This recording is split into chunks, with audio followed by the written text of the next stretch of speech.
Hello students, how are you all? I hope you all are safe at your home.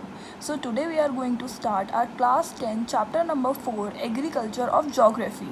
So agriculture it is a primary activity. Primary sector के अंदर ये आती है. Primary activity ये raw material produce करती है और हमारे लिए खाने का सामान प्रोड्यूस करती है.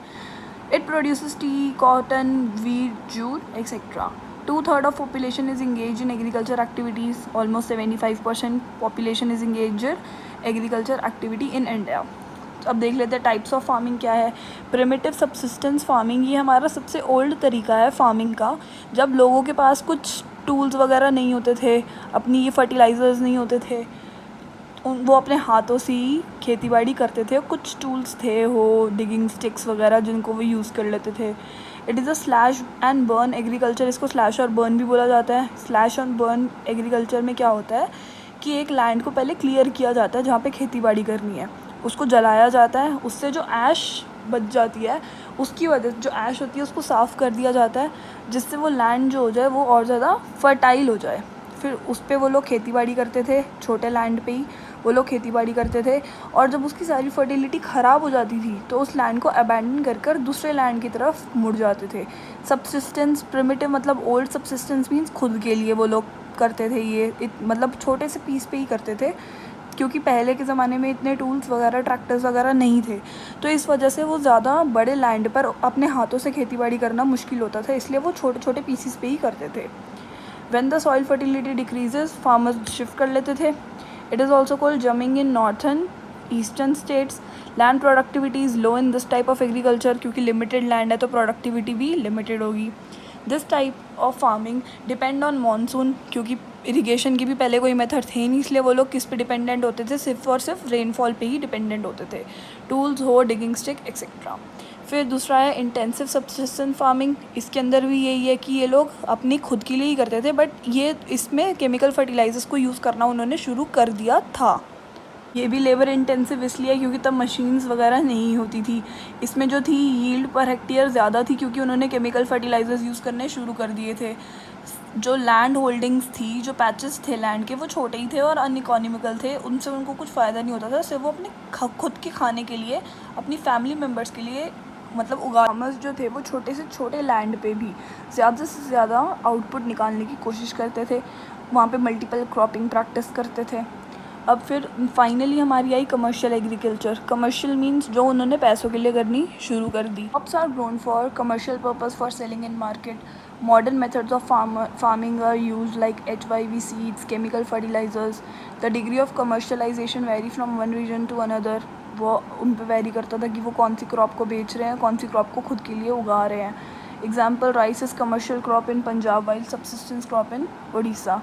इसी का कमर्शियल फार्मिंग का एक और मेथड मतलब एग्जाम्पल है जो है प्लांटेशन एग्रीकल्चर. प्लांटेशन एग्रीकल्चर के अंदर क्या होता था, under plantation agriculture a single type of crop is grown on a large area. कि एक ही लार्ज एरिया पे सारी एक ही तरीके की क्रॉप उगाई जाती थी ताकि वो खुद के लिए भी रख लें और उसको मार्केट में भी सेल कर सकें. Plantation is carried out on a large states using a lot of capital. बहुत सारा पैसा यूज़ कर क्योंकि जब लैंड बड़ा है तो सीड्स वगैरह भी ज़्यादा चाहिए होंगे, रॉ मटेरियल भी ज़्यादा चाहिए और लेबर भी ज़्यादा चाहिए होगी.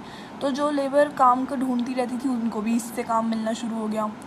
फिर हमारे क्रॉपिंग सीज़न 3 तरीके के हमारे क्रॉपिंग सीजन्स होते हैं. सबसे पहला राबी क्रॉप्स, विंटर क्रॉप्स जिनको बोलते हैं. इनको सो किया जाता है. सो मतलब मिट्टी के अंदर गाड़ा जाता है.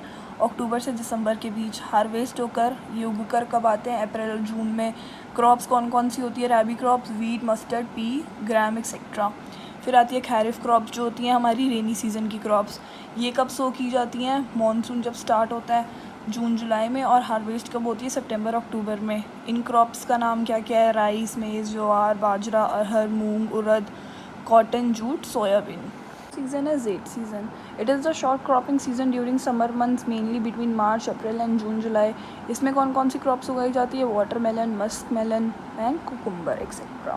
पढ़ लेते हैं major crops in India. Major food crops जो हैं इसके अंदर पहले वो पढ़ेंगे, फिर नॉन फूड क्रॉप्स पढ़ेंगे. A variety of food and non-food crops are grown in different parts of India depending upon the valuation in soil, climate and cultivation practices, जो कि जोग्राफिकल कंडीशंस हो गई एक तरीके से, उनके ऊपर डिपेंड करता है. सबसे पहली है rice. Rice is a kharif crop. require high temperature and humidity with annual rainfall above 100 centimeter. India is second largest producer of rice after China, grown in the plains of north, northeast India, coastal areas and the deltic region.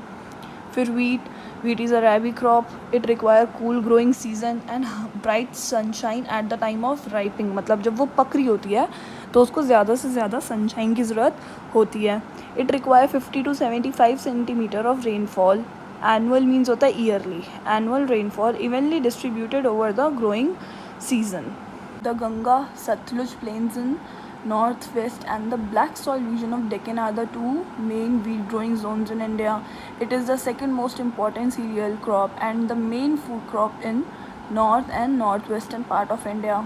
Third आता है miles के अंदर 3 crops आती हैं जिनको जो हैं ज्वार, बाजरा, रागी. पहले ज्वार के बारे में पढ़ लेते हैं. Third most important food crop, ये क्रॉप जो होती है वो रेन फीड होती है, मतलब मानसून के टाइम पे ज़्यादा अच्छे से उगती है मॉइस्ट एरिया के अंदर. Produced in Maharashtra, Karnataka, Arunachal Pradesh and Madhya Pradesh. फिर bajra grows well in sandy soil and shallow black soil. Produced in Rajasthan, Uttar Pradesh, Gujarat, Haryana, Maharashtra. फिर ragi crop of dry season की क्रॉप है. Grows well on red, black, sandy, loamy, shallow black soils. फिर produced in Karnataka, Tamil Nadu, HP मतलब Himachal Pradesh, Uttarakhand, Sikkim, Arunachal Pradesh and Uttarakhand. They are called coarse grain and have very high nutritional values. Coarse grain मतलब वो grain जिनको rice और wheat से अलग रखा जाता है. Fourth is our maize crop. It is a kharif crop. Temperature required 21 degrees Celsius to 27 degrees Celsius and grows well in old alluvial soil. Used as both food and fodder. Produced in Karnataka, MP, Madhya Pradesh, Uttar Pradesh, Bihar, Arunachal Pradesh and Telangana. Fodder means मतलब जैसे चारे के तौर पे भी इसे अच्छे से यूज़ किया जाता है. Next is our pulses. India is the largest producer and consumer of pulses in the world. आप भी अपने घर में दाल खाते ही होंगे. सोर्स ऑफ प्रोटीन, वेजिटेरियंस के लिए सबसे main source of protein pulses ही हैं. Major pulses grown in Indian are arhar, urad, moong, masoor, peas and gram. Produced in MP, Rajasthan, Maharashtra, UP and Karnataka. Fit food crops other than grain. सबसे पहला आ गया ग्रेन्स को छोड़ के अब और कौन सी फूड क्रॉप्स उगाई जाती है इंडिया में. Sugarcane. It is a tropical as well as subtropical crop. It grows well in hot and humid climate with temperature चाहिए 21 degree Celsius to 27 degree Celsius और rainfall चाहिए 75 to 100 centimetre. It can be grown on variety of soils. Need manual labour from sowing to harvesting. इसके अंदर मतलब हम machines को use नहीं कर सकते, लेबर की ही ज़रूरत पड़ेगी सोइंग से लेकर हार्वेस्टिंग तक. India is the second largest producer of sugar cane after Brazil.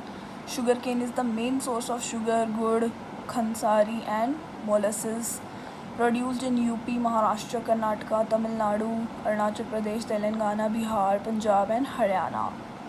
Khansari and molasses are also a kind of sugar. Oil seeds जो होते हैं अब वो क्या होते हैं जिनका ऑयल हम लोग यूज़ करते हैं, उन सीड्स को कैसे ये लोग प्रोड्यूस करते हैं. Oil seeds take about 12% of the total cropped area of India.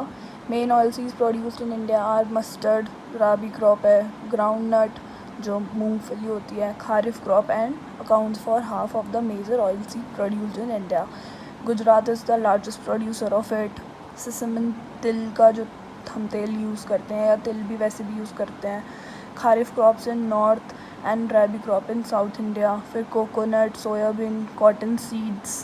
फिर है हमारा sunflower, castor seeds, both rabi and kharif crop. फिर tea, most important beverage crop introduced by Britishers in India. Grows well in tropical and subtropical climate with deep and fertile, well-drained soil rich in humus and organic matter. मतलब जो soil अच्छे से जिसकी fertility अच्छी होगी, humus और organic matter ज़्यादा present होगा. T bushes require warm and moist frost free climate all through out the year. मतलब ज़्यादा ठंड में वो लोग नहीं उग सकती, टी नहीं उग सकती. T is labour intensive industry. Labour intensive है, मतलब लेबर की ही यूज़ किया जाता है, मशीन्स को यूज़ नहीं किया जाता। ये तो आपने मूवीज़ में भी देखा ही। Produce mainly in Assam, hills of Darjeeling, West Bengal में ही जलपाईगुड़ी डिस्ट्रिक्ट्स के अंदर, तमिलनाडु, केरला, यहाँ पे टी की कल्टीवेशन की जाती है। फिर coffee, Yemen coffee is produced in India and this variety of coffee is great in demand all over the world. मतलब ये एक प्योर फॉर्म होती है जिसके अंदर कॉफ़ी सीड्स उगाए जाते हैं। Its cultivation was introduced on the Baba Budan Hills and is confined to Nilgiri in Karnataka, Kerala and Tamil Nadu. अब ये पार्ट यहीं ख़त्म होता है। सेकेंड पार्ट में हम पढ़ेंगे non food crops. So stay tuned.